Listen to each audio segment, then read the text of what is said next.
आज हमारे पास ईमेल के माध्यम से बहुत कुछ सूचनाएं प्राप्त हुई।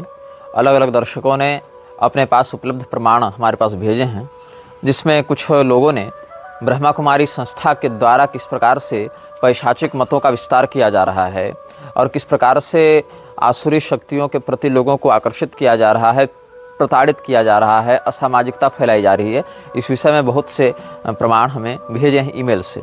और कुछ लोगों ने प्रश्न भी किए हैं, जिसका हम इस अनुभाग में समाधान करने का प्रयास करेंगे।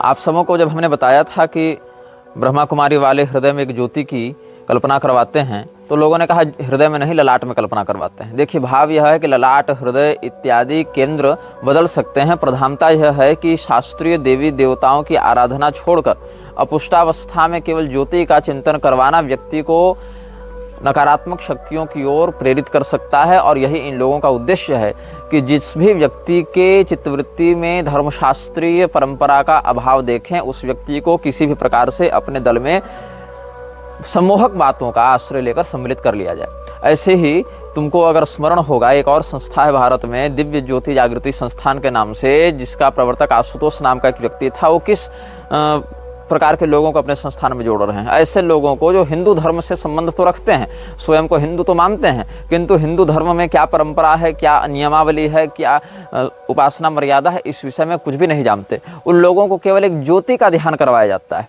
और उस ज्योति को ही सर्वस्व मानकर उसकी आराधना करने का विधान बताया जाता है। और जब यह आशुतोष मरा तो क्या हुआ? उसका अंतिम संस्कार भी विधिवत नहीं होने दिया गया। आखिर कौन सी ऐसी पैशाचिक शक्ति की वह आराधना करता था कि उसका अंतिम संस्कार भी ठीक से नहीं होने दिया गया? उसको डीप फ्रीजर में बंद करके रखा गया और उसकी चेलिन जो कुछ वर्षों के बाद मरी, उसके साथ भी ऐसा ही किया गया, ये कहते हुए कि ये दोबारा जीवित हो जाएगा।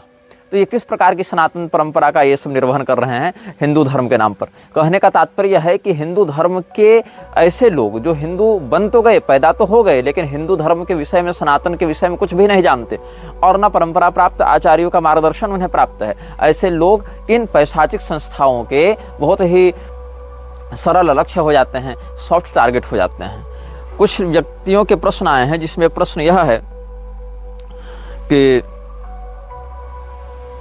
ये एक प्रश्न तो दो ही हैं, एक इन्होंने बात कही है जो कि सुनो। There is a school teaching yoga mostly occupied by foreign nationals, same nationality mentioned in the video, and it has been reported the founder used to enjoy watching his devotees having sex with animals. They make uninitiated and women chant Vedic mantra Pranav and promote intercaste marriage empowering the Satan. तुमको स्मरण होगा, बहुत से चित्र ऐसे सार्वजनिक हुए थे जिसमें हिंदू धर्म के गुरुओं का वेश बनाकर, कुछ साधु सन्यासी का वेश बनाकर शिवलिंग के ऊपर पैर रखकर अपने पैर का अभिषेक करवा रहे थे। शिवलिंग के ऊपर पैर रखा हुआ था लोगों ने। ये सब फोटो बहुत सरलता से इंटरनेट पर उपलब्ध हैं और स्वयं को शैव संप्रदाय का बता रहे थे। ऐसे ही ईसा फाउंडेशन का जो जग्गी वासुदेव है, जिसके विषय में अलग से हम समयानुसार वार्ता करेंगे जब उस प्रकरण पर पहुंचेंगे, वो जलती हुई अग्नि के ऊपर पैर घुमा रहा था, पैर दिखा रहा था, जबकि अग्निदेव ने स्वयं ही महाभारत के अनुशासन पर्व में इसका निषेध किया है। पाद मुद्यम में यो मर्त्य स्पृशेद गाश्च सुदुर्मति ब्राह्मणम व महाभागम दीप्यमानम तथानलम तस्य दोषान प्रवक्ष्यामि तत्क्षणध्वंस समाहिता। ये सब विषय में ब्राह्मण, गौ और प्रज्वलित अग्नि के ऊपर पैर ऐसे रखना निषिद्ध बताया गया है महाभारत के अनुशासन पर्व में। ऐसे अनुशासन का विषय बताया गया है। लेकिन पैशाचिक शक्तियों के उपासक जो खुलेआम न्यू वर्ल्ड ऑर्डर के समर्थकों से मिलते हैं, अपनी संस्था में शिव जी की आड़ में पैशाचिक तत्वों की आराधना करते हैं और लोगों को चिकनी चुपड़ी बातों से सम्मोहित करके अपनी ओर आकर्षित करते हैं, संदिग्ध गतिविधियों के प्रसारक हैं, ऐसे लोग भी ये सब हिंदू धर्म की आड़ में कर रहे हैं, यह दिखाने के लिए कि हम सब तो हिंदू ही हैं भाई। तो जिस प्रकार से कोई व्यक्ति घुसपैठ करके आपके पड़ोस में आ जावे और स्लीपर सेल बना रहे, अपने लक्ष्य को साधता रहे, लेकिन आप उसकी वास्तविकता से अनभिज्ञ हो, जिस दिन बम फटे तो आपको लगे अरे ये तो आतंकवादी था। वही हाल इन धार्मिक संस्थाओं की आड़ में चलने वाले असामाजिक संगठनों का है। और एक प्रश्न यह आया था, अच्छा आपको यह भी स्मरण होगा कि जो व्यक्ति इस सिंडिकेट के विरुद्ध जाने का साहस करता है, हाई ऑर्डर ने जो पास कर दिया उस ऑर्डर के विरुद्ध जाने का प्रयास करता है, उसको या तो मार दिया जाता है या तो सत्ता से हटा दिया जाता है। सामान्यतया सत्ता से हटाने में भी इस प्रकार की रीति नीति का प्रयोग किया जाता है कि वह व्यक्ति की जो स्थिति है, उस व्यक्ति की छवि है, वो पुनः वैसी सुदृढ़ न रहे, उसका जनाधार समाप्त हो जाए या शारीरिक रूप से वह इतना असमर्थ हो जाए कि पुनः अपने पराक्रम और अपने प्रभुत्व का प्रयोग करके सत्ता पर स्थित न हो पाए। जैसे जापान के पूर्व प्रधानमंत्री शिंजो आबे का जो विचार है, जो व्यक्तित्व है, वो समाज में एक उदारवादी किंतु परंपरावादी लोकप्रिय नेता के रूप में थी उनकी छवि। लेकिन जो शिंजो आबे के ऊपर कुछ दिन पहले या कुछ वर्ष पहले कहें सही भाषा में, पिछले वर्ष ही शायद, जो गोलीबारी हुई, वो व्यक्ति बच तो गया, लेकिन उस व्यक्ति के शरीर में ऐसी स्थायी विकलांगता हो गई कि वह पुनः अब राजनीतिक रूप से सक्रिय नहीं रह सकता है। अब शिंजो आबे ने क्या किया था, जिस समय कोरोना का मायाजाल फैलाया गया था, उस समय शिंजो आबे ने जो निर्देश हाई ऑर्डर के द्वारा दिए गए थे वैश्विक संगठनों के द्वारा, उनको नहीं माना और 16 लाख डोज वैक्सीन के वापस कर दिए और अपने लोगों को लगाया भी नहीं। Japanese PM didn't allow WEF orders, didn't mandate vaccine, sent 1.6 million doses back and gave citizens even make sense now. ये मधु पूर्णिमा किशोर ने ट्विटर पर ट्वीट किया है, एक्स पर लिखा है, और ये कह रहे हैं कि देखो वैश्विक सत्ताधारियों का षड्यंत्र कैसा होता है कि आप उसके आदेश के विरुद्ध नहीं जा सकते। ऐसे ही एक कोई अफ्रीकन देश था जहाँ के राजा ने, शासक ने पूरे के पूरे ये सब षड्यंत्र को ही नकार दिया था और उनके यहाँ कोई संक्रमण इत्यादि भी वैसे नहीं फैला था, लेकिन बाद में उस राजा की ही संदिग्ध स्थितियों में हत्या करवा दी गई थी। तो बहुत कुछ ऐसा है जो पूर्वकृत घटनाओं का परिणाम बाद में 2-4 वर्ष के बाद समझ में आता है, और फिर ये रहस्य समझ में आता है कि इस कारण के पीछे की प्रक्रिया क्या थी। तो जो प्रश्न आया है मेरे पास वह यह है कि जैसा कि मैंने बताया था कि पहले मोदी ने मनमोहन को खूब डेमोनिफाई किया और कहा कि अब ये तो मर गया, तो अब इसका हम महिमा मंडन करेंगे, राष्ट्रीय शोक मनाएंगे, इसकी मूर्ति लगवाएंगे, ये करेंगे वो करेंगे। तो विभीषण जी ने भी तो यही किया था। विभीषण जी ने रावण का पहले खूब विरोध किया और राम जी के दल में आ गए, और बाद में जब रावण मर गया तो विभीषण जी पहले तो उसके अंतिम संस्कार के लिए भी मना कर देते हैं, लेकिन भगवान ने कहा तो फिर मान भी गए, उसके लिए बहुत रोए, बहुत आंसू बहाए। तो क्या दोनों बातों में समानता है कि नहीं समानता है? देखो, दोनों बातों में समानता नहीं है, क्योंकि रावण जो है वो असुर है और असुरों के यहाँ वेद पाठ इत्यादि की परंपरा बनी हुई है। रावण को बहुत समझाया गया पहले, लेकिन रावण नहीं माना, रावण ने हट कर रखा था। रावण को यह पता था कि हम शापित हैं और हमारे शाप ऐसे नहीं छूटेंगे जब तक भगवान के हाथों मरेंगे नहीं, इसीलिए उसका मरना अनिवार्य था, वो भवितव्यता वहाँ पर थी। इन सामान्य मानवीय षड्यंत्रों से आप ब्रह्मांडीय भवितव्यता की तुलना नहीं कर सकते हैं, क्योंकि वहाँ पर वेदवती का शाप उसके साथ लागू था। लोग कहते हैं ना, परशुराम जी ने रावण को क्यों नहीं मारा? परशुराम जी ने रावण को इसीलिए नहीं मारा क्योंकि रावण को मारने के लिए छाया सीता का रूप धारण करके वेदवती आएंगी, ऐसा शाप था। तो वेदवती कहाँ से आती परशुराम जी के अवतार में? यह भी बात थी कि भगवान को स्त्री वियोग झेलना पड़ेगा, वानर भालू इत्यादि का सहारा लेना पड़ेगा। तो ये सब जो पूर्वकृत भवितव्यताएं पूर्व निश्चित की गई थी, वो सब परशुराम जी के अवतार में साथ में घटित नहीं हो रही थी, इसलिए परशुराम जी ने ऐसा नहीं किया, समर्थ होने के बाद भी नहीं किया। तो रावण जो है वह असुर है, और असुरों में वेद पाठ इत्यादि की परंपरा प्राप्त होती है, यज्ञोपवीत इत्यादि की परंपरा प्राप्त होती है। वह वेदज्ञ नीतिज्ञ था, लेकिन परदारा भी मर्शन का ही निमित्त बनाकर उसका वध होना निश्चित था, और तामस शरीर से हम भजन नहीं कर सकते, वो मेरे लिए मार्ग ही नहीं है, ऐसा वह निश्चित रूप से जानता था। इसलिए हठपूर्वक उसने दुराग्रह किया, समझाने पर भी नहीं समझा। सभी लोगों ने समझाया, नाना ने समझाया, माँ ने समझाया, भाई ने समझाया, बेटे ने समझाया, पत्नी ने समझाया, सब ने समझाया, गुरु जी ने समझाया, लेकिन नहीं माना। लेकिन यहाँ पर जो ये लोकल पॉलिटिक्स चल रही है, इसमें कोई समझने समझाने वाला नहीं है। विभीषण जी ने कभी भी मंदिर नहीं तोड़े, विभीषण जी ने वर्णाश्रम का विरोध नहीं किया, विभीषण जी ने रामद्रोहियों से हाथ नहीं मिलाया, जैसा कि आजकल के राजनेता करते हैं, चाहे किसी भी पार्टी के हों। तो दोनों ही प्रकरण बिल्कुल ही अलग अलग विभाग के हैं और अलग अलग स्तर पर स्थित हैं। फिर एक प्रश्न यह आया कि राजा बलि तो परम भागवतों में हैं, भगवत धर्म विशेषज्ञों में हैं, प्रातस्मरणीय में हैं, फिर वो कलयुग को क्यों प्रोत्साहित करते हैं? देखो, इसीलिए करते हैं क्योंकि राजा बलि वैयक्तिक रूप से चाहे कितने भी धर्मनिष्ठ हों, प्रहलाद जी भी धर्मनिष्ठ हैं, लेकिन उनका विभाग ही है देवता का प्रतिपक्षी बनना, एंटी देवता होना।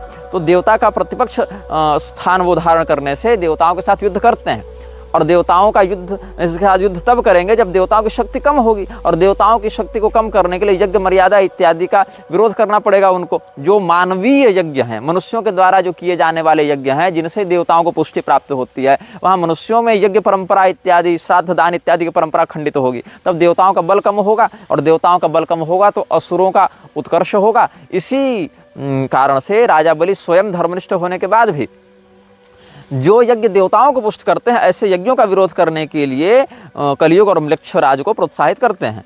तो राजा बलि का विभाग ही वह है ब्रह्मांड में। जैसे कलियुग एक अनिवार्य अंग है प्रकृति का, जैसे तमोगुण एक अनिवार्य अंग है प्रकृति का, वैसे असुर भी एक अनिवार्य अंग है प्रकृति के, जो देवताओं के विपक्ष में संतुलन होने के लिए स्थापित किए गए हैं।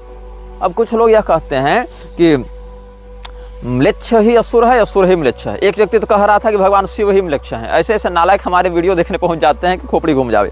तो भगवान इंद्र के रूप में राजा बलि जब आएंगे तब उनका विभाग बदल जाएगा, लेकिन अभी जिस विभाग में है वहाँ असुरों का उत्कर्ष कराने के लिए उनको यज्ञ मर्यादा मानवीय सभ्यता के अधिकार सीमा से बाहर करनी पड़ेगी, यज्ञ मर्यादा का विखंडन करना पड़ेगा। इसीलिए राजा बलि व्यक्तिगत रूप से धर्मनिष्ठ होने के बाद भी देवताओं से युद्ध करते हैं, और राजा बलि ही नहीं, उनके पूर्वज प्रहलाद जी का भी युद्ध देवताओं से वर्णित है। देवी भागवत इत्यादि में देखें कैसे उन्होंने देवराज इंद्र पर आक्रमण किया था।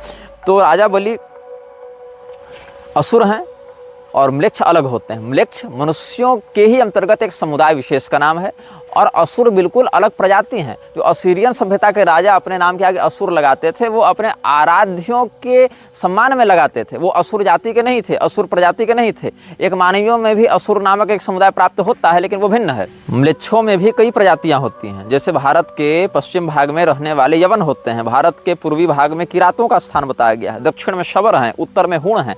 ऐसे करके हूणों के आक्रमण से स्कंदगुप्त ने रक्षा की थी। तो भारत के उत्तर में हूण, भारत के पश्चिम में यवन, दक्षिण में शबर और पूर्व में किरात, और उधर आप रोम की तरफ बढ़ें तो शक। ये शक अलग हैं। शक, शाक्य, शाक, ये सब अलग अलग शब्द हैं। अब कुछ लोग शाक द्वीप को ही शक वाला बता देते हैं और ईरान इत्यादि में पहुंच जाते हैं। वो एक अलग प्रजाति के मूर्ख हैं, उन पर कभी बाद में चर्चा करेंगे। जो गुरुंड, तुरुष्क इत्यादि, तुर्क और इंग्लैंड इत्यादि से आए हैं, वो सब भी अलग अलग प्रकार के म्लेच्छ होते हैं। तो म्लेच्छ समुदाय विशेष में भी अलग अलग स्थान है, उनके अलग अलग कबीले हैं। और असुर एक बिल्कुल ही अलग प्रजाति है। सुरों के विरुद्ध जो खड़े हैं वो असुर हैं। असुरों में दैत्य, दानव इत्यादि की गणना होती है, जो काश्यपी सृष्टि के अंतर्गत आते हैं। दिति, दनु, ये सब के वो संततियाँ होती हैं, और वो देवताओं के ही समान दिव्य शक्तियों को, चमत्कारिक शक्तियों को जन्मजात ही धारण करते हैं। ये सब कुछ विशेष परिभाषाएं हैं। तो असुर अलग हैं, म्लेच्छ अलग हैं। असुरों में भी कई प्रकार हैं और म्लेच्छों में भी कई प्रकार हैं। दोनों को एक साथ मिक्स न किया जाए, मिक्स करने से, मिश्रण करने से समस्या होती है। फिर एक व्यक्ति ने कुछ बातें लिखी हैं जो कि प्रासंगिक हैं, हालांकि हम उन विषयों पर बाद में चर्चा करेंगे, लेकिन इन्होंने भेज दिया है तो हम इसको सम्मिलित यहाँ पर करेंगे। और इन्होंने ईमेल के माध्यम से अपनी बात हमें कही थी। कहते हैं कि 2015 में जो सिम लॉन्च हुए हैं उसमें अनलिमिटेड इंटरनेट दिया गया और सिम भी फ्री थी। उसके बाद लोगों ने पॉर्न देखना इंडिया में बहुत प्रारंभ किया। उसी टाइम में बीबी के वाइन्स, कैरिमिनाती और बाकी यूट्यूबर्स ने गालियां देना नॉर्मल किया और इंटरनेट में बहुत फेमस हुए ये सब। 2018 में से वेब सीरीज जैसे मिर्जापुर में गालियां देना और सेक्स सीन्स दिखाना नॉर्मल हुआ, जिसको OTT प्लेटफॉर्म्स पे लाखों लोगों ने देखा। उसी के साथ सॉफ्ट पॉर्न जैसे उल्लू, कुकू, गंदी बात जैसे गालियाँ देने वाली और सॉफ्ट पॉर्न सीन्स लड़ाई झगड़े और खून खराबे के साथ दिखाई गई। इन वेब सीरीज में घरेलू रिश्ते जैसे देवर भाभी, पड़ोसी और पत्नी, पत्नी का पराये मर्द से संबंध बनाना, मामी भांजा, चाचा भतीजी इत्यादि नॉर्मल बातें दिखाई गई। साथ में रितेश अग्रवाल, ओयो के फाउंडर ने ओयो रूम्स लॉन्च किया, जिसमें अनमैरिड कपल्स को सेक्स करना अलाउ किया गया। लड़कियां इंटरनेट से पहले ही बिगड़ गई और हवस में अंधी थीं। ओयो में बिगड़े हुए लड़कों के साथ जाकर शादी से पहले ही संबंध बनाना नॉर्मल हो गया। प्यार करना, जिम्मेदारी संभालना, इसके आगे सेक्स को रखा गया। उसी टाइम अमेरिका में LGBTQ वाली कम्युनिटी को नॉर्मल किया गया और छोटे छोटे बच्चों को गे, लेस्बियन बनाना नॉर्मल बताया गया।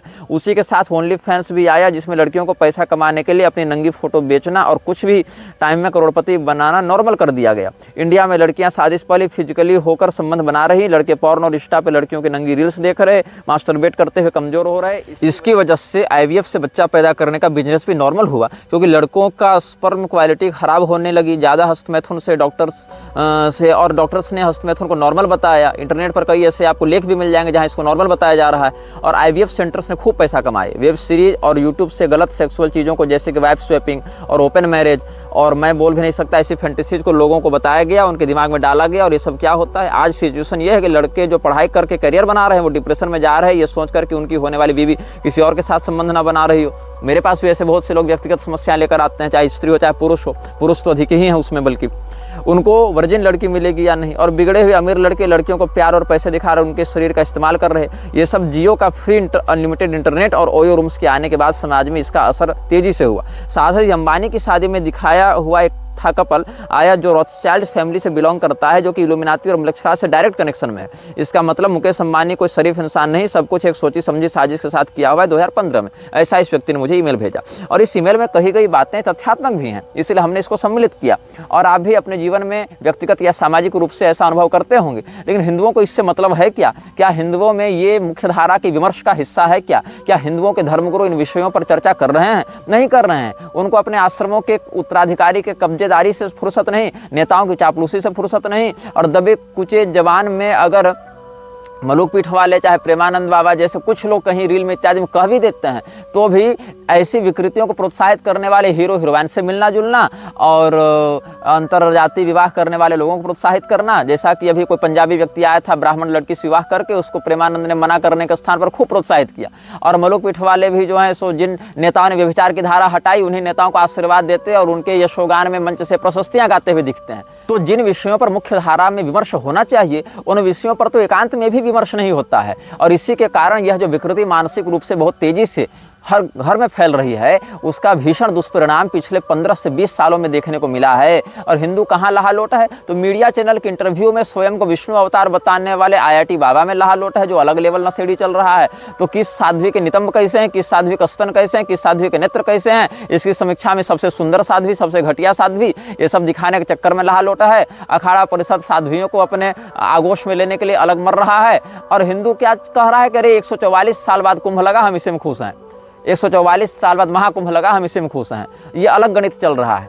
144 साल के बाद ही महाकुंभ लगता है, ऐसा कोई शास्त्रीय प्रमाण हमें या हमारे परिचित किसी मान्य आचार्य को प्राप्त नहीं हुआ है। इसके विषय में भी एक हिसाब हम लोगों ने किया आज, तो यह समझ में आया कि 144 साल में जो महाकुंभ है वो पॉलिटिकल चोंचले के अलावा कुछ नहीं है। इस पॉलिटिकल चोंचले के पीछे दो ही कारण है, एक भीड़ बढ़ाना, दूसरा 2019 के अर्ध कुंभ को ये लोग कुंभ घोषित कर चुके थे, तो इस बार कुछ नया करना था। तो 144 साल बाद पूर्ण महाकुंभ लगता है, ऐसा कोई शास्त्रीय सिद्धांत प्राप्त न होने के बाद भी इन्होंने ये घोषणा कर दी। और जो व्यक्ति सिद्धांत ज्योतिष का सामान्य ज्ञान रखते हैं, उनको पता है कि सभी ये जो इस प्रकार की गणनाएं हैं बृहस्पति के आधार पर देखी जाती हैं, और बृहस्पति के अतिचारी होने पर 11 साल में भी कुंभ आ जाता है, उसकी राशि परिवर्तन में शीघ्रता होने के कारण। और अगर वक्री हो जाएगा तो 13-14 साल में भी आ सकता है। तो केवल 144 साल के बाद ही ये लगेगा महाकुंभ, ये भी एक असामान्य बात है। और सुनो, आज से ठीक 144 साल पहले 1881 में कोई कुंभ नहीं हुआ था। कुंभ हुआ था 143 साल पहले, 1882 में। अब इसके पीछे क्या हुआ? 1882 में, 1894 में, 1906 में, 1918 में, 1930 में, 1942 में, 1966 में लगा। ऐसे कटता गया 12-12 साल का आंकड़ा। और उसके बाद 77 में जब बृहस्पति अतिचारी हुए तो उनकी 1 साल कम पड़ गया, तो फिर 66 के बाद 77 में लगा, फिर 89 में लगा, 2001 में लगा, 2013 में लगा और 2025 में लगा। तो ये जो है 144 साल में नहीं, 143 साल में लगा। लेकिन ये लोग सीधे सीधे 12 को 12 से गुणा करके वर्ग निकाल दे रहे हैं, 144 कर दे रहे हैं। ये भी कोई शास्त्रीय प्रमाण नहीं है इसका। लेकिन क्यों नहीं है? हर कुंभ किसी न किसी कुंभ से तो पड़ेगा ही 144वां। उस हिसाब से अगर लगातार भी देखें तो मतलब 12वां तो पड़ेगा ही, 143 हो चाहे 145 हो चाहे 144 हो, लेकिन हर कुंभ किसी न किसी कुंभ के सापेक्ष तो 12वां पड़ेगा। जैसे हर वार किसी न किसी वार के सापेक्ष तो 7वां पड़ता है। अब गुरुवार से जोड़ें तो बुधवार में, शुक्रवार से जोड़ें तो गुरुवार में, शनिवार से जोड़ें तो शुक्रवार में। तो हर एक वार किसी न किसी वार के सापेक्ष तो 7वां पड़ेगा। वैसे हर एक कुंभ किसी न किसी कुंभ के सापेक्ष तो 12वां पड़ेगा। तो ऐसे तो या तो कोई कुंभ महाकुंभ नहीं बनेगा या तो सारे बन जाएंगे। लेकिन हिंदुओं को कोई विमर्श नहीं करना, न धार्मिक दृष्टि से, न राजनीतिक दृष्टि से, न सामाजिक दृष्टि से। बस उनको जो कह दिया गया मीडिया के द्वारा, नेताओं के द्वारा और नेताओं के एजेंट धर्म गुरुओं के द्वारा, अधर्म गुरुओं के द्वारा, उसी को परम सत्य मान लेना है। और अगर इस बीच में कोई कुछ तथ्यात्मक बात साहसपूर्वक कह दे, उसको एकदम लकड़बग्घों के समान टूट पड़ना है उसके ऊपर और उसी को हिंदुद्रोही और संत निंदक बता देना है। कुछ लोग कह रहे हैं कि जब ये जो आर्दमलक्ष है ये देवताओं की ही आराधना पहले कर रहा था, तो देवताओं ने इसकी आराधना क्यों स्वीकार नहीं की? अच्छा अगर ये कुछ गलत कर रहा था तो देवता इसको सुलझा देते, समझा देते, बता देते कि बेटा तू गलत कर रहा है। हमने कमेंट में लिखा कि सही बात है, देवता के पास इतना दिमाग थोड़े है कि वो उसको ऐसा समझा देते। वो तो आप जैसे महानुभाव हैं जो कुछ देवताओं को मार्गदर्शन देते हैं कि ऐसा करना चाहिए और वैसा नहीं करना चाहिए। मतलब ऐसे लोग कहते हैं कि हाँ देवता लोग ही गलत किए होंगे, उतनी अकल थोड़ी होगी देवता में, हम बता रहे हैं उसको क्या करना चाहिए था। वाह रे वाह, होशियार। बात ऐसी है, अशास्त्र विहितम घोरम तप्यम ते तपोजना दंभाहंकार संयुक्ता कामराग बलान्विता कर्षयंतः शरीरस्थम भूतग्राम मचेतसः माम चैवांतः शरीरस्थम तान विद्यासुर निश्चयान। आसुरी निश्चय वाले लोग जो तपस्या करते हैं वह दंभाहंकार से संयुक्त होकर अशास्त्र विहित तपस्या होती है, उससे जनोत्पीड़न होता है। जैसे शंभू की इत्यादि की तपस्या थी, वहाँ पर देवता प्रसन्न नहीं होते हैं, वरदान नहीं देते हैं। और जो यक्षे दास्यामि मोदिष्य इत ज्ञान विमोहिता अनेक चित्त विभ्रांता मोहजाल समावृता प्रसक्ता काम भोगेशु पतंत नरकेशु चौ। यह आसुरी संपदा का वर्णन भगवान श्री कृष्ण ने श्रीमद् भगवद गीता के 16वें और 17वें अध्याय में किया है। इन बातों के विषय में जो शास्त्रीय मत है उसके अर्थ को समझने वाले लोग इस प्रकार का मूर्खतापूर्ण प्रलाप नहीं करते कि देवताओं को ऐसा कर देना चाहिए था, देवताओं को वैसा कर देना चाहिए था। जो हमने बताया था क्रिएटर ऑफ लाइट और चिल्ड्रन ऑफ लाइट, ये सब जो बातें हैं ब्रह्मा कुमारी वाले भी बड़ा प्रचारित करते रहते हैं। और उसी के नियम के अनुसार मृक्षराज का जो अपने अनुयायियों के लिए निर्देश है उसकी हम चर्चा करेंगे। उसमें कहते हैं pursue the calling of your light, chase your passion and live your dreams for the greater light requires this. जो बड़ी ज्योति है, महाज्वाला है, महाज्वाला मतलब प्रधान ज्वाला, जो अनाम लक्ष्य की ज्वाला है। अब अनाम लक्ष्य इत्यादि को भी विकिपीडिया में कुछ वर्णित किया गया है और कहीं कहीं यूट्यूब इत्यादि में भी उसके विषय में बताया गया है, लेकिन उसमें बहुत सी बातें हमें प्रामाणिक भी अनुभूत हुई और बहुत सी बातें संदिग्ध भी अनुभूत हुई, क्योंकि उसकी जैसी शक्ति वास्तव में है उतने विस्तृत प्रारूप में उसको नहीं बताया गया है। उसको थोड़ा डिग्रेड करके बताया गया है ताकि लोगों का ध्यान उन विषयों पर न जावे और लोग उसके प्रति गंभीरता से चिंतन न कर सकें। तो जो महाज्वाला का धारक है, जो तमोज्वाला का धारक है, वही सब कुछ का उपभोक्ता है। जैसे भगवान यह कहते हैं ना कि अहम ही सर्वयज्ञानम भोक्ता च प्रभुरेव च। तो असुर इत्यादि क्या करते थे, हिरण्यकशिपु इत्यादि ने क्या किया, स्वयं को ही समस्त यज्ञों का उपभोक्ता बता लिया। महिषासुर ने क्या किया, जितने भी देवता हैं वो उन सबों के अधिकार का स्वयं उपभोग करने लगा। शुंभ निशुंभ इत्यादि भी क्या कहते थे, यज्ञ भागान हम सर्वान उपासनामि पृथक पृथक। तो जितने भी उपभोग हैं यज्ञ आहुतियों के, वो सब देवताओं के हाथ से छीन कर स्वयं करने लगता था। तो इसी प्रकार से ये जो उपभोक्ता है सभी तत्वों का, वो स्वयं ही मृक्षराज अपने आप को बनाकर रखा हुआ है। तो महाज्वाला का वह धारक अपने अनुयायियों के हृदय की ज्वाला के माध्यम से जो भी वैभव और प्रतिष्ठा प्राप्त करता है उसका प्रधान उपभोक्ता स्वयं को मानता है। इसीलिए जो भी आपके पास है वो आपका नहीं उसका है, आप नहीं उपभोग कर रहे, आपके माध्यम से वही उपभोग कर रहा है। इस भावना को सभी अनुयायी अपने हृदय में धारण करें। आपको अपने लिए नहीं कमाना, आपको अपने लिए नहीं मेहनत करनी, आपको इसीलिए ये सब करना है क्योंकि महाज्वाला के धारक को इसकी आवश्यकता है, वह इसकी इच्छा करता है। इसके अतिरिक्त आगे का नियम यह कहता है कि कभी भी एक दूसरे के रहस्य लीक मत करो, साझा मत करो। किसी व्यक्ति ने आपको कोई रहस्य बताया तो आप उसको अनधिकारी के सामने प्रकाशित नहीं कर सकते और कभी भी असत्य का व्यवहार नहीं कर सकते। अब कलयुग जो है वो असत्याश्रित ही है, लेकिन आपसी में असत्य का बर्ताव करने से वहीं पर कलयुग हावी होने लगेगा। जैसे आप जहर का व्यापार करते हैं तो जहर आप दूसरे को देते हैं, स्वयं जहर नहीं चाटने लगते। आप गोली बारूद का व्यापार कर रहे हैं तो स्वयं की खोपड़ी में बंदूक नहीं तान कर गोली चला देते हैं। अर्थात जो विनाशक शक्तियां हैं वो भी हमारे ऊपर प्रभाव न डाल सकें, इस चिंतन का आश्रय लेना चाहिए।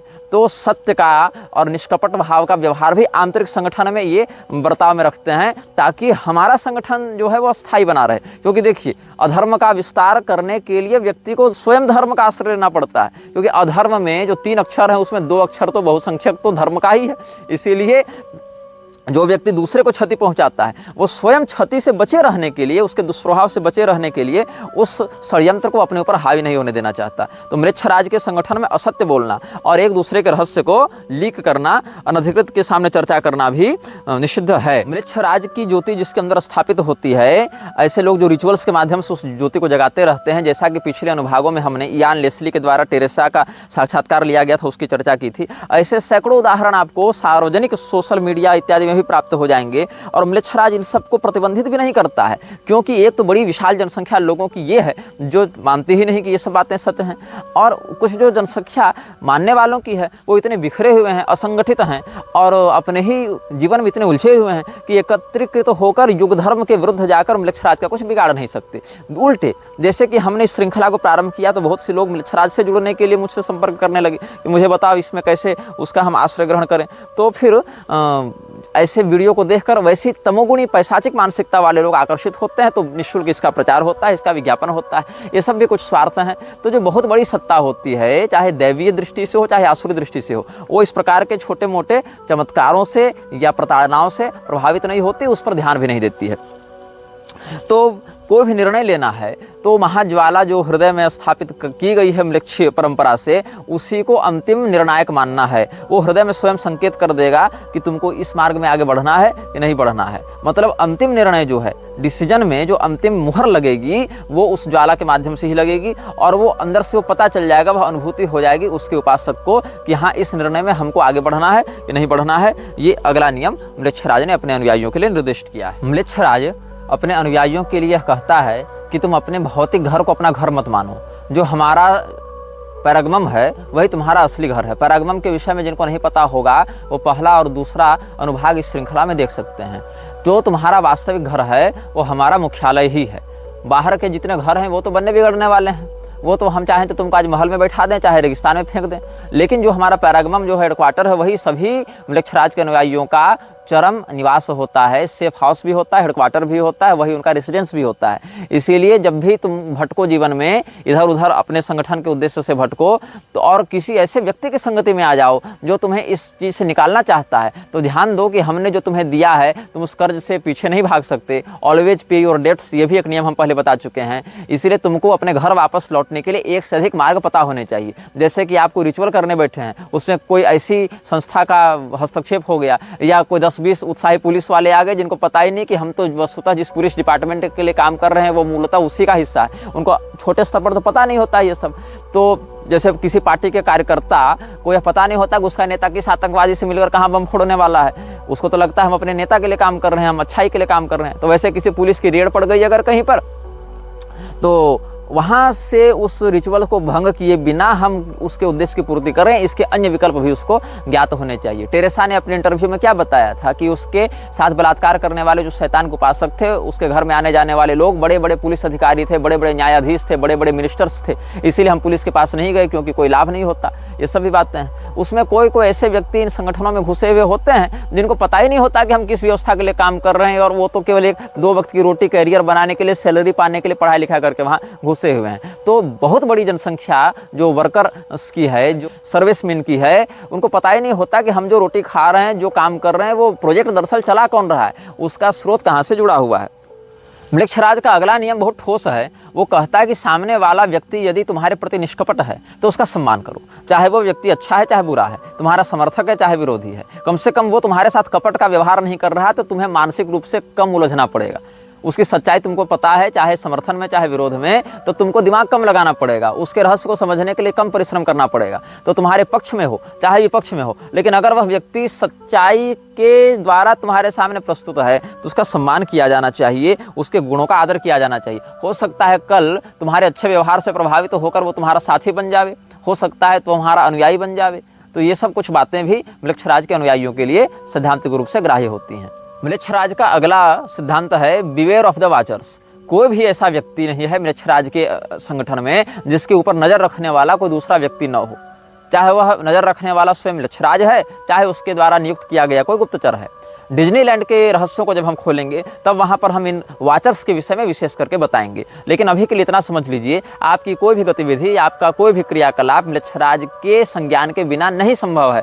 चाहे वो मोबाइल के माध्यम से हो, तकनीक के माध्यम से हो, सैटेलाइट के माध्यम से हो, मानसिक तरंगों के माध्यम से हो, आंतरिक ज्वाला के माध्यम से हो, या गुप्तचरों के माध्यम से हो, वो आप पर नजर रखे हुए हैं। जैसे इस ब्रह्मांड में दैवीय संपदा के 9 गुप्तचर होते हैं ना, सूर्य, सोमो, यमः, कालो, महाभूतानि पंचच, वैसे ही अलग अलग तत्वों में आसुरी संपदा का संक्रमण करके म्लेच्छराज भी वाचर्स नियुक्त करता है, जो तकनीक, संस्कार, मंत्र इत्यादि के माध्यम से अपने अनुयायियों की गतिविधियों और चित्तवृत्तियों पर भी नजर रखते हैं।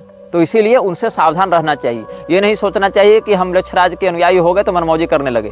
जो लोग सोचते होंगे कि हम पहले उसके संगठन में जाते हैं, घुसपैठ करके उसका तख्ता पलट कर देंगे, वो इन वाचर्स के विषय में नहीं जानते कि ये वाचर्स क्या हैं। और मार्वल मैथोलॉजिकल यूनिवर्स में भी या सिनेमैटिक यूनिवर्स में भी वाचर नाम का एक किरदार इंट्रोड्यूस किया गया था, और वो भी ब्रह्मांड में बैठकर सब कुछ देखता है लेकिन कुछ हस्तक्षेप नहीं करता है। ये वाचर्स हस्तक्षेप नहीं करते, ये वाचर्स केवल देखते हैं, उसकी गतिविधियां बताते हैं, और फिर यह म्लेच्छराज के माध्यम से निर्गत किया जाता है आदेश कि आगे उस व्यक्ति को रखना है कि मिटाना है कि क्या करना है। म्लेच्छराज के संगठन में सफाई नहीं होती है।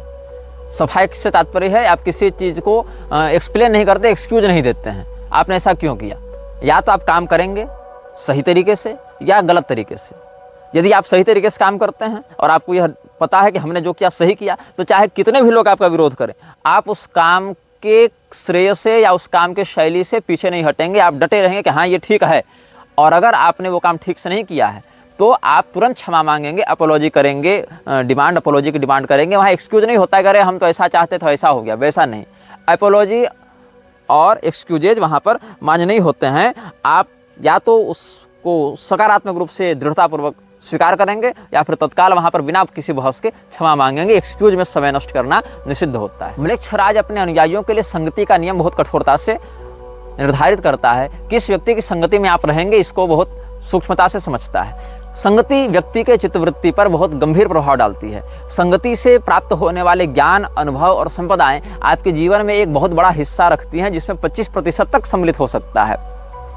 यहाँ तक कि विद्यार्थियों के लिए भी पादम सब्रह्मचार्य भी ऐसा कहा गया है कि व्यक्ति अपने जीवन में अपने सहपाठियों से भी 25% ज्ञान प्राप्त करता है। तो आपके जीवन में कैसी संगति है, उस संगति से भी प्रभाव पड़ता है कि आपकी चित्तवृत्ति कैसी बनेगी, आपकी विचारधारा कैसी होगी।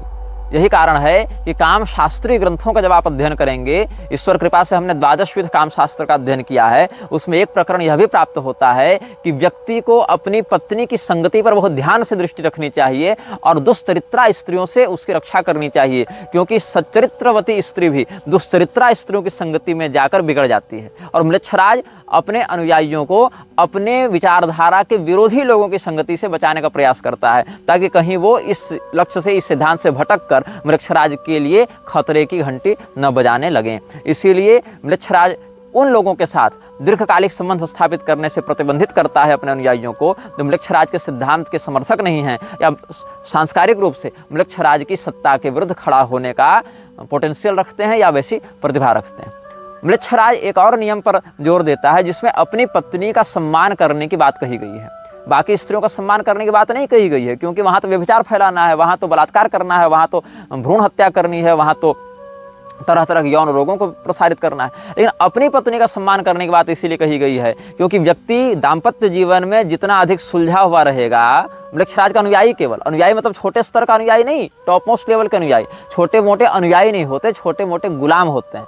गुलाम के पास चॉइस नहीं होता है, गुलाम को केवल एक अवैतनिक मजदूर माना जाता है जिसको कोई लाभ प्राप्त नहीं होना है। अनुयायी को तो लाभ भी प्राप्त हो रहा है किसी माध्यम से कि चलो गाड़ी है, बंगला है, प्रतिष्ठा है, पैसा है, पावर है, प्रभुत्व है, सब है, लेकिन गुलाम को वो सब प्राप्त नहीं होता है। तो छोटे मोटे स्तर के तो गुलाम होते हैं, वो तो इसी चक्की में पीसे जाएंगे। जो बड़े बड़े स्तर के रिचुअलिस्टिक्स हैं, कल्ट लीडर्स हैं, तो कल्ट लीडर्स के लिए ये बात होती है कि वो अपनी पत्नी का सम्मान करेंगे, क्योंकि वेसल ऑफ लाइट माना गया है स्त्री को। म्लेच्छराज के यहाँ वेसल ऑफ लाइट मतलब प्रकाश को उत्पन्न करने वाला वो पात्र है, वो एक नए बच्चे को जन्म दे रहा है, और जितने बच्चे जन्म लेंगे उनके अंदर जो ज्वाला प्रतिष्ठापित की जाएगी वो बच्चे ही म्लेच्छराज की झंडे को आगे बढ़ाने में सहयोगी होंगे। इसीलिए अपनी पत्नी का तिरस्कार मत करो, क्योंकि अगर अपनी पत्नी का तिरस्कार करोगे, स्त्री का क्रोध झेलना पड़ेगा, मानसिक तनाव में रहोगे, तो म्लेच्छराज के रहस्यों को संभाल नहीं पाओगे, उसके अभियान में पूर्ण उत्पादक क्षमता के साथ तुम काम नहीं कर पाओगे। म्लेच्छराज कहता है कि प्रत्येक व्यक्ति के दो चेहरे होते हैं, एक एकांत में, एक समाज में। और म्लेच्छराज के अनुयायी समाज में जिस भी व्यक्ति से मिले उसके दोनों चेहरों से अवगत हो, दोनों व्यक्तित्वों से अवगत हो। मतलब ये नहीं कि आपके सामने कौन क्या कह रहा है, ये नहीं कि आपके सामने कौन किस रूप में प्रस्तुत है, अपितु यह कि पीठ पीछे उसकी वास्तविकता क्या है, आपसे मिलने के अलावा जो उसका जीवन है, जो उसका विचार है, जो उसकी कार्यशैली है, उसमें उसका वास्तविक रूप क्या है, उसकी वास्तविक पहचान क्या है। इससे क्या होता है, भविष्य में होने वाले विश्वासघात और संकटों से आप बच सकते हैं और भविष्य में किसी भी प्रकार के खतरे को आने से पहले ही अधिकाधिक रूप में आप टाल सकते हैं। इसीलिए दो चेहरे, दो नाम हर व्यक्ति के होते हैं और आपको इन दोनों के विषय में असंदिग्ध रूप से ज्ञात होना चाहिए।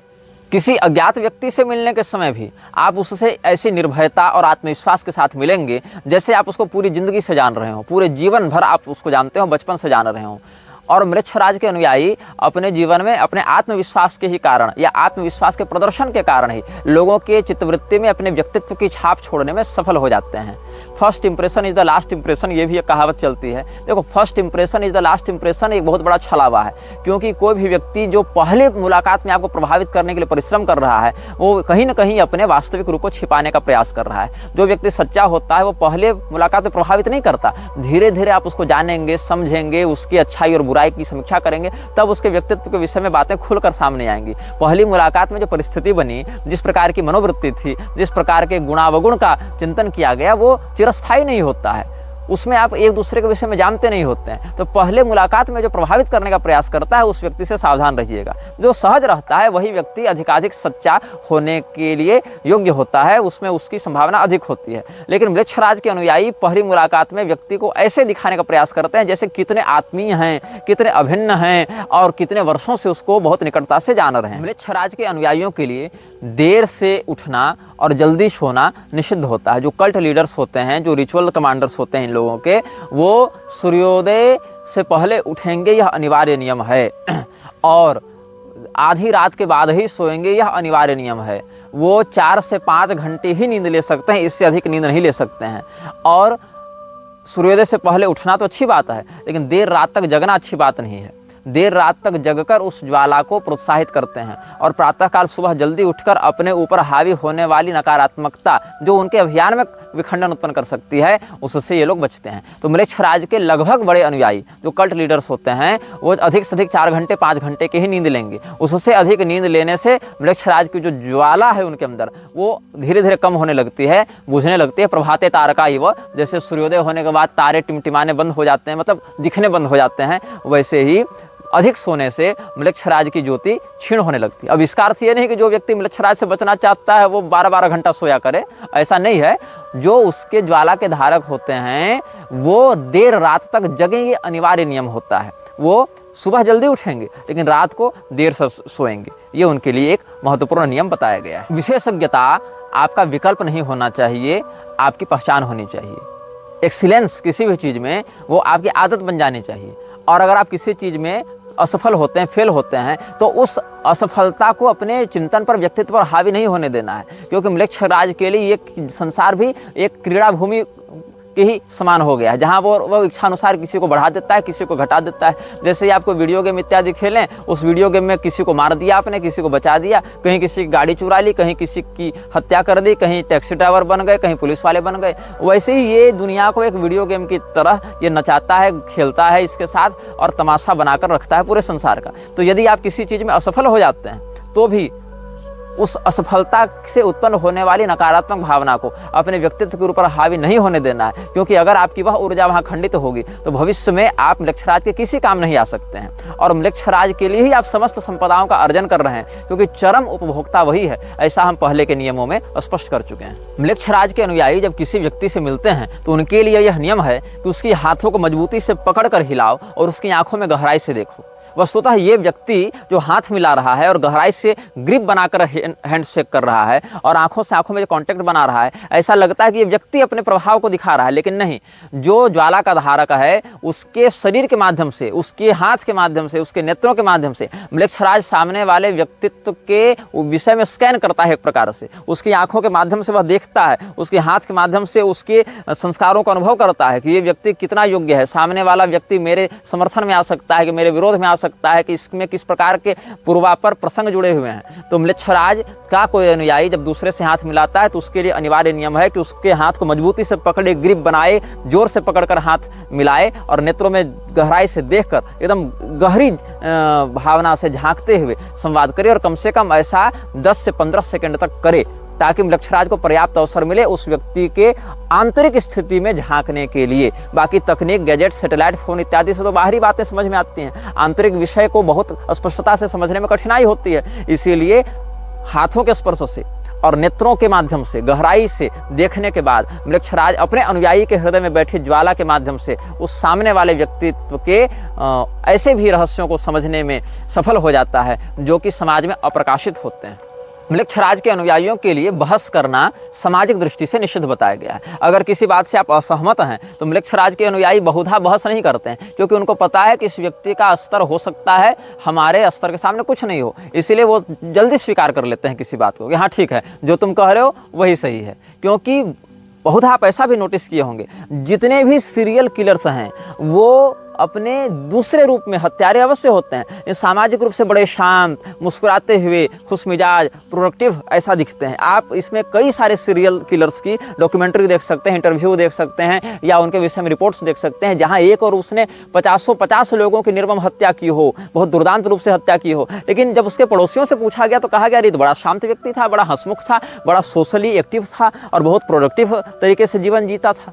तो बहस नहीं करते लोग, ओके ठीक है, आप जो कह रहे हैं वही सही है, हम आपके व्यू का सम्मान करते हैं, आपके पर्सपेक्टिव का सम्मान करते हैं, ऐसा कह के वो निकल जाते हैं, ताकि वो उनके अंदर की जो कुंठा है, जो भड़ास है, वो सामने वाले के सामने व्यक्त न हो जाए और उनको उस नियम का पालन करने में सुविधा हो जहां अपने इमोशंस को सामाजिक रूप से कंट्रोल करने की बात कही गई है। मृक्षराज का अनुयायी बनने का यह अर्थ नहीं है कि आप रिजेक्शन से डरें। समाज में बहुत बातों में आपको नकारा जाएगा, लोग आपको तिरस्कार की दृष्टि से देखेंगे ही, पिशाचों के अनुयायी हैं, लेकिन ये समझना नहीं है कि कोई आपको रिजेक्ट कर रहा है तो आप डिफीट को भी आप प्राप्त कर रहे हैं। मतलब आप रिजेक्शन इज नॉट डिफीट, ये कहने का अर्थ है मेरा। कहीं पर आप नकारे गए, इसका अर्थ ये नहीं कि वहीं पर आप हार गए, क्योंकि जिस व्यक्ति ने आपको नकारा है उस व्यक्ति के जीवन को नष्ट करने के लिए आपका मालिक बैठा हुआ है। तो सबका मालिक एक, वही मृक्षराज। तो जहाँ पर आपको नकारा गया, आपका तिरस्कार किया गया, आपके विचारों को प्रस्तावना में नहीं रखा गया, प्रोत्साहित नहीं किया गया, उनको समादृत नहीं किया गया, वहाँ पर भी ये नहीं सोचना है कि हम हार गए, क्योंकि आपका जो ज्वालाधारक है वो उस व्यक्ति को सांस्कृतिक, पारिवारिक, शारीरिक, स्वास्थ्य, पैसा, अर्थव्यवस्था सब प्रकार से नष्ट करने के लिए तैयार है और वो आपका शिकार है, आपका गुलाम है, ऐसा समझना चाहिए। जाल फेंकने के बाद अगर 10 मछलियां पकड़ी गई और एक मछली छूटकर भाग गई तो उससे आपकी हार नहीं होती है, वो मछली आज न कल आपकी गिरफ्त में ये न के न प्रकार आएगी, ऐसा समझकर उस तात्कालिक हार से या रिजेक्शन से निराश नहीं होना है। ये मृक्षराज के अनुयायियों के लिए अगला नियम है। मृक्षराज के अनुयायी अनुमान नहीं लगा सकते, अनुमान का निषेध। उनको अगर कोई काम करना है तो उसमें श्योरिटी होनी चाहिए। एक कहावत है मृक्षराज के अनुयायियों के मध्य, एजम्पशन क्या है, एज्यूम करना क्या है, एज्यूम की स्पेलिंग क्या है, ASSUME। तो एज्यूम करना क्या होता है, एस मतलब गधा भी होता है इंग्लिश में, जो सभ्य शब्दावली उसमें, तो ASSUME, तो making an ass out of you and मी, ये एजम्पशन के लिए कहा जाता है। मृक्षराज के अनुयायियों के मध्य एक प्रसिद्ध कहावत है, एजम्पशन, एज्यूम कौन करता है, तुम्हें और मुझे मूर्ख बनाने की प्रवृत्ति ही एजम्पशन है, यू एंड मी, वहाँ यू एक अक्षर है, तो making an ass out of you and me is to assume a thing. तो एजम्पशन करना निषिद्ध होता है। मृक्षराज के संगठन में विशेष करके उसके 15 विभागों में एक जो इल्यूमिनाती है उसमें इस नियम का विशेष करके ध्यान रखा जाता है। ऐसे ये नियम बहुतों के लिए लागू होते हैं, कहीं कहीं कुछ छूट है नियमों के आधार पर, कहीं 48 नियम है, कहीं 66 नियम है, कहीं 60 नियम है अलग अलग विभागों के लिए, लेकिन इल्यूमिनाती में इस नियम की विशेष प्रधानता है, अजम्पशन का निषेध, अनुमान का निषेध, डिनायल ऑफ अजम्पशन। वहां पर यह कहा जाता है कि अगर पूरा संसार किसी विषय में 10 प्रकार का अजम्पशन कर रहा है और 11वें निर्णय पर पहुंच रहा है तो हम 11वें निर्णय को भी छांटकर 12 बार उसकी समीक्षा करेंगे और उसके बाद हम निर्णय पर पहुंचेंगे। क्यों? We are wise of the wisest. जितने भी लोग बुद्धिमान हैं उनमें जो सर्वोत्तम बुद्धिमान है उससे भी एक सीढ़ी हम ऊपर हैं। यही नियम है मृक्षराज का, वो इल्यूमिनाती में विशेष करके प्रभावी रूप से देखने को मिलता है। मृक्षराज के अनुयायियों के लिए 2 शब्द का प्रयोग करना निषिद्ध है। एक, मैं आपको सच्ची बात बताता हूँ, ये नहीं कहा जा सकता है, क्योंकि जब आप ये कहते हैं कि मैं आपको सच्ची बात बताता हूँ तो कहीं न कहीं आप अपनी ये छवि बना रहे हैं कि आप गलत बात भी बता सकते हैं या आप में झूठ बोलने की प्रवृत्ति भी है, या आई will be very honest with you, ऐसा नहीं कह सकते हैं आप। आपस में सामाजिक रूप से मूर्ख बनाने के लिए तो छल कपट है ही, क्योंकि वहाँ स्पष्ट कहा गया है कि कब आपको अपनी हार को स्वीकार करना है, कहाँ से पीछे भागना है, इसको भी आपको समझना पड़ेगा, जो भाग दूसरे में हम आपको बताए थे। तो मृक्षराज के अनुयायियों के लिए I am being honest with you, या let me tell you the truth, और I will be honest with you, इस प्रकार से शब्दों का प्रयोग करना निषिद्ध होता है, क्योंकि इससे आपकी छवि ऐसी बनती है कि आप झूठ बोलते हैं लेकिन यहाँ पर आप सच बोलेंगे। इससे भविष्य में होने वाली बातें उतनी प्रामाणिक नहीं मानी जाएंगी, आपकी उन बातों के प्रति समाज की उतनी श्रद्धा नहीं रहेगी। इसलिए जो बोलना है सीधे बोलना है, एक स्पष्टता से बोलना है कि हाँ ये है ऐसे ही है, तुम मानो चाहे मत मानो, जो है ऐसा ही है, चाहे झूठ ही क्यों ना बोलो, लेकिन ये बताकर मत बोलो कि हम सच बोल रहे हैं, क्योंकि मैं सच बोल रहा हूँ ऐसा कथन कहने से म्लेच्छराज को ऐसा लगता है कि समाज ऐसा मानेगा कि ये व्यक्ति सामान्यतः झूठ ही बोलता है, लेकिन यहाँ पर परिस्थितिक रूप से सच बोल रहा है, या फिर हो सकता है ये झूठ बोल रहा हो, लेकिन हम इसकी बात का विश्वास कर लें, इसलिए बार बार कह रहा है कि मैं आपसे सच बोलूँगा, मैं आपसे झूठ नहीं बोलूँगा, let me be honest with you, या let's have some real talks, इस प्रकार से कह रहा है। म्लेच्छराज के अनुयायियों के लिए जो अंतिम नियम है, 60वां नियम है, वह यह कहता है आपके 2 घर होते हैं, एक घर पैरगमम है, दूसरा घर वह है जहाँ आप अपने परिवार के साथ, समाज के साथ रहते हैं। यदि आपके परिवार वाले म्लेच्छराज के अनुयायी हैं तब तो ठीक है, और नहीं है तो आपका हाल वही टेरेसा जैसा होगा कि उसकी सगी दादी उसका बलात्कार करवाती थी और उसके जन्मे बच्चे को उसी को खिलाती थी। तो 2 घर हैं आपके, एक तो पैरगमम जो उसका वास्तविक हेडक्वार्टर है, उसकी उपलक्षण संज्ञा है पैरगमम, और दूसरा जो आपका सामाजिक घर है, जो पहचान वाला घर है, प्रसिद्ध घर है। तो आपको अपने वास्तविक घर के रूप में इसी को, म्लेच्छराज के ही घर को मानना है, और अपने सामाजिक घर को दूसरा घर मानना है। तो you should take care of your first house before your second, ये नियम है, अंतिम नियम। आप अपने प्राथमिक जो वास्तविक घर है उसकी देखभाल पहले करेंगे, दूसरे घर की देखभाल बाद में करेंगे। मतलब आपके समस्त गतिविधि, क्रियाकलाप, परिश्रम से आपका जो ये पैरगमम वाला जो मुख्यालय है वो पुष्ट होना चाहिए, सामाजिक जो घर है उसकी पुष्टि हो चाहे न हो। इसीलिए दूसरे घर का ध्यान रखने से पहले आपको अपने वास्तविक प्रथम घर का, ज्वालागृह का ध्यान रखना अनिवार्य है। इस प्रकार हमने अनेक अनुभागों में म्लेच्छराज के प्रधान 60 नियमों पर संक्षेपतः चर्चा की है। अगले अनुभागों में हम आपको म्लेच्छराज की युद्ध नीति के विषय में कुछ संकेत करेंगे, जो कतिपय अनुभागों तक चलेगा। यह वीडियो जल्द